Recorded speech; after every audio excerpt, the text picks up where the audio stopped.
festive road was being repaired. At number 52, Mr. Benn looked out of his window. "What a noise," he said. "I think I'll visit the costume shop." He put on his coat and hat and was soon at his front door. From there, on his way up the noisy street.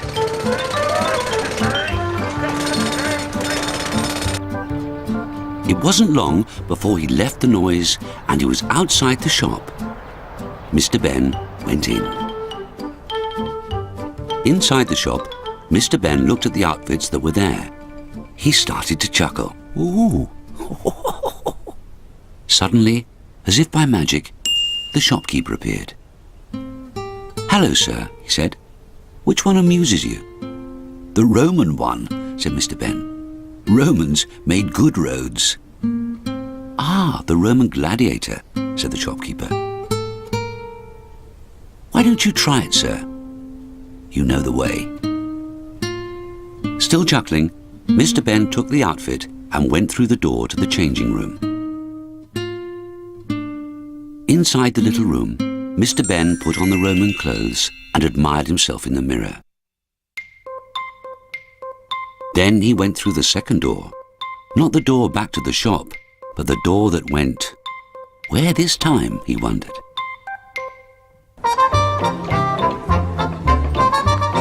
He found himself in the countryside, among a group of people who were busily digging, carrying and constructing something.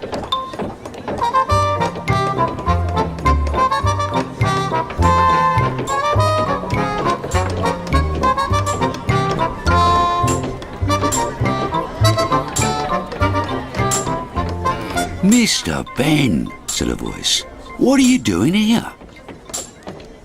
Mr. Benn recognized the large man who had called him. "Smasher LeGru," he said. "Fancy meeting you. What are you building?" "A road," said Smasher. "It will go straight to the city and the arena." Just then, there was a fanfare of trumpets.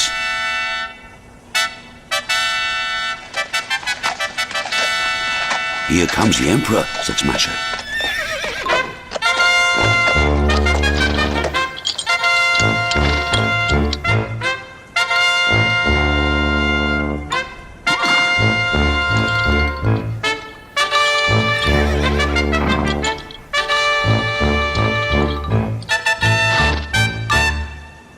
"We always put on a little show for him." He blew a whistle. All work stopped. Then one man held up his thumb and another sighted an instrument at it. Smasher winked. "Lining up the road," he said. "It's the straightest road I've ever seen," thought Mr. Benn. "It keeps the Emperor entertained and we get a break." As the Emperor left, he called to Mr. Benn. "Gladiator, bring that big fellow to the arena. He should amuse us." "What does he mean?" asked Mr. Benn.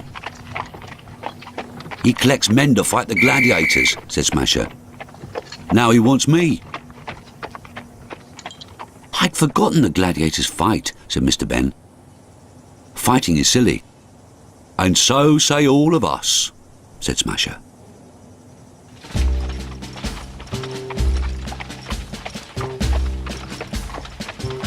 As they walked behind the Emperor, Mr. Benn got his first sight of the arena. It was the biggest building in the city.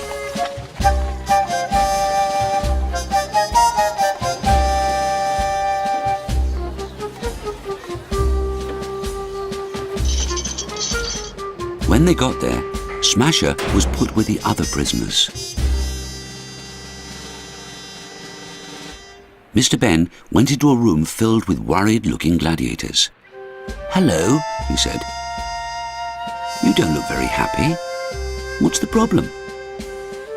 "Because we're going to have to fight, of course," said a man. "If you're so worried about it, why fight?" asked Mr. Benn.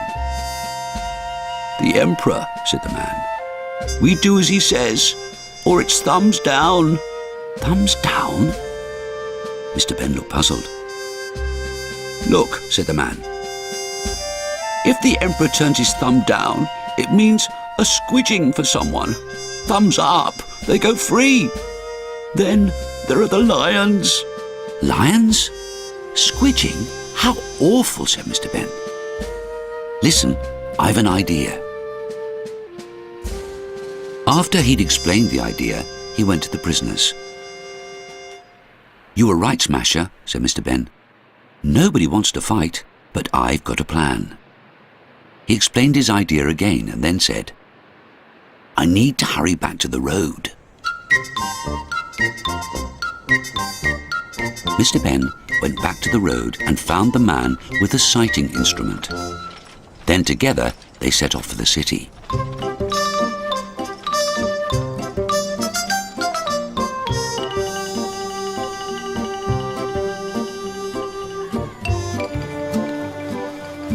When they got there, Mr. Benn took the man to the arena. You'll be up there on top of the arena wall, opposite the Emperor, and where he can see you, said Mr. Benn. You know what you have to do. I'm off to see the Emperor. The Emperor was about to go to his seat ready for the next show when Mr. Benn arrived. The road is being built in your honour, O mighty Emperor, said Mr. Benn. But to lead it straight to you, we need your help. He told the Emperor what he had to do. The Emperor smiled smugly. I've seen the road being lined up. I know what to do, he said.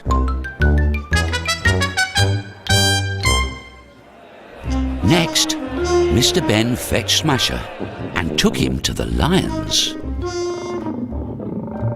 I see, he said. Look, the Emperor is able to release the lions by pulling a lever by his seat.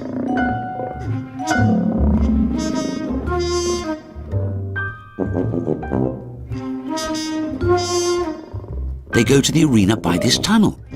Come on, let's change the direction.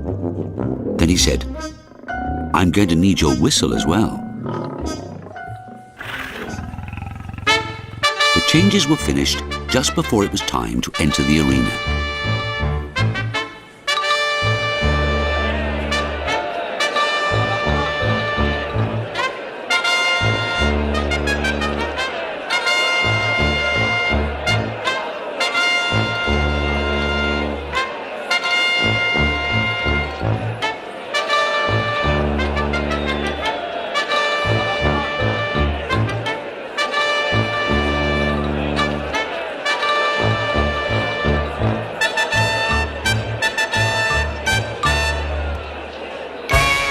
Instead of fighting, the two sides began a kind of football match. They chased each other and played all kinds of tricks to entertain the crowd.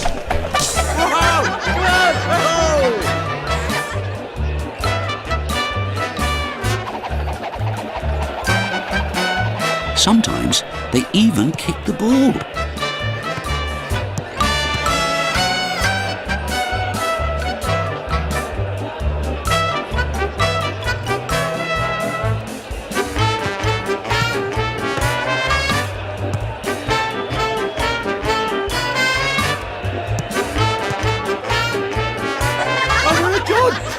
The crowd loved it. Only the Emperor was unhappy. He wanted a squidging. When at last a prisoner fell, the Emperor prepared for a thumbs down. Immediately, Mr. Benn blew the whistle. The Emperor stiffened. Then, seeing the man on top of the wall, he smiled. Aha! Time to line up the road, he thought.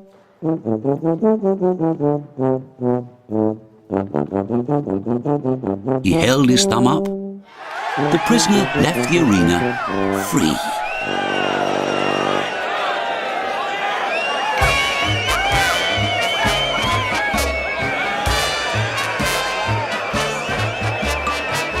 After that, whenever anyone fell, Mr. Benn blew his whistle.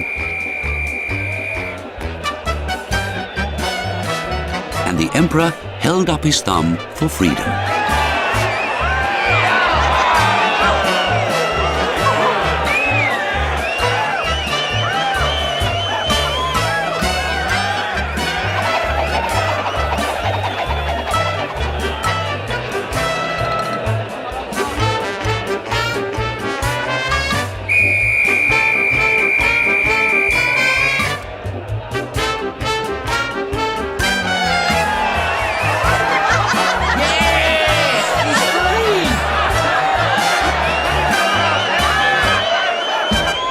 Finally, the Emperor became furious. "The lions!" he roared. "Let's have the lions!" That was the signal for everyone to fall to the ground. Mr. Benn whistled, and up went the Emperor's thumb. The prisoners and gladiators cheered. Thanks to Mr. Benn, they were free. With a roar, the lions arrived. But because of the changes made by Mr. Benn and Smasher, not in the arena as expected.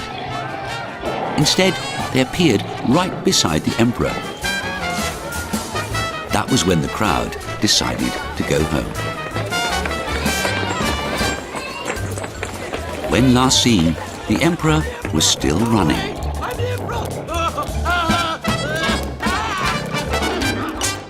"I like the way you made him put his thumb up," said Smasher. "He lined up the road when I whistled," Mr. Benn winked. Smasher laughed. "It's time I got back to that road. See you, Mr. Benn."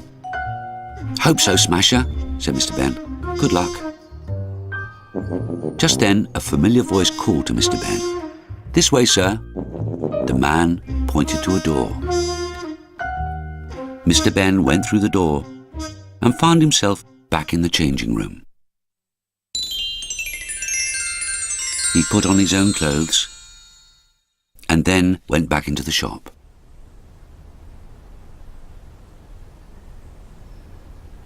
As Mr. Benn returned the Roman clothes, the shopkeeper said, "You can keep the whistle as a souvenir, sir." Mr. Benn was delighted. At the door, he turned and waved. "Thank you again," he said. "See you soon, I hope."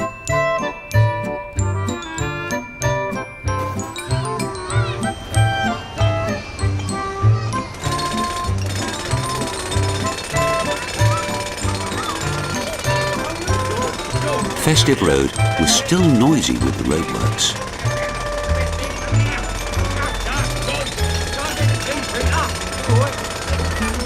When he got to his gate, Mr. Benn took out the whistle. "I wonder," he thought. He gave a sharp blast. At once, there was silence. While the workers wondered what was going on, Mr. Benn slipped into his house unnoticed. "What a nice souvenir," he thought.